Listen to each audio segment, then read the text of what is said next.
English secret number 1 yam. ఉండుట అనే అర్థంలో యామ్ అనే వర్డ్ యూజ్ చేస్తుంటారు. దీన్ని నేను 3 టైప్స్లో యూజ్ చేసే విధానం చెప్తాను. ఇప్పుడు ఒక ఫార్ములా రాసుకుంటాం. Subject plus yam plus object.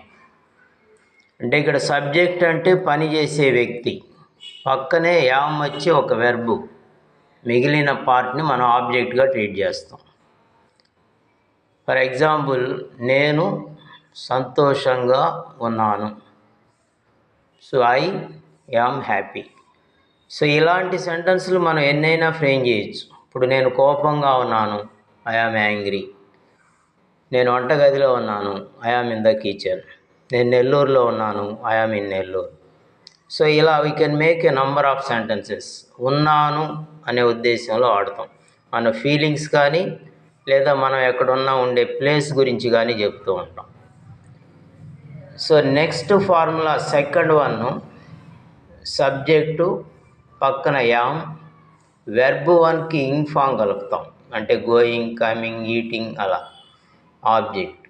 So ఇక్కడ కూడా యామ్కి ఉన్నానని అర్థం వస్తుంది, కాకపోతే ఏదో పని చేస్తూ ఉన్నాను అని. ఫర్ ఎగ్జాంపుల్, నేను ఒక ఆపిల్ తింటూ ఉన్నాను. I am eating an apple. So ఈ వెర్బ్ మార్చుకుంటే మనం we can make a number of sentences. I am going, నేను వెళుతున్నాను. ఐ యామ్ డ్రింకింగ్, నేను తాగుతూ ఉన్నాను. ఐ యామ్ రన్నింగ్, నేను పరిగెత్తు ఉన్నాను. ఐ యామ్ స్లీపింగ్, నేను నిద్రపోతూ ఉన్నాను. So we can make a number of sentences. Next, third one, subject plus am plus being plus verb 3 plus by plus subject. So యాక్చువల్గా దీన్ని ప్యాసివ్ వాయిస్ అంటాం. అంటే ఒక సెంటెన్స్ని మనం రివర్స్లో చెప్తాం. ఇక్కడ ఈ ఫార్మేట్ ఉపయోగించామనుకోండి, I am being scolded by her daily. అంటే ఇక్కడ పని నేను చేయడం లేదు, వేరే వాళ్ళు చేస్తున్నారు. నేనేం చేస్తున్నాను, దాని ఫలితం అనుభవిస్తున్నాను.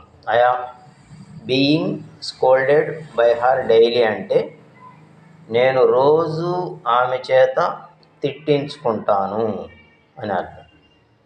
సో ఐ యామ్ బీయింగ్ వచ్చి థర్డ్ వెర్బ్ వచ్చినప్పుడు అది ప్యాసివ్లో ఉంది అని. ఐ యామ్ బీయింగ్ బీటన్ అంటే నేను వాళ్ళ చేత కొట్టించుకుంటాను అని. సో అలా I am being third verb, ఇది కొంచెం రేర్గా కనిపిస్తుంది మనకు. కానీ యామ్ గురించిన మనకి 3 ఫార్ములాలు గ్రిప్లో ఉంటే మనకి యామ్ గురించినటువంటి ప్రాబ్లం సాల్వ్ అయిపోయినట్టే. ఇది సీక్రెట్ 1. మళ్ళీ చూసి అర్థం చేసుకోవడానికి ప్రయత్నించండి. ఇలాగే మాట్లాడవచ్చు, ఇలాగే రాయొచ్చు. Thank you.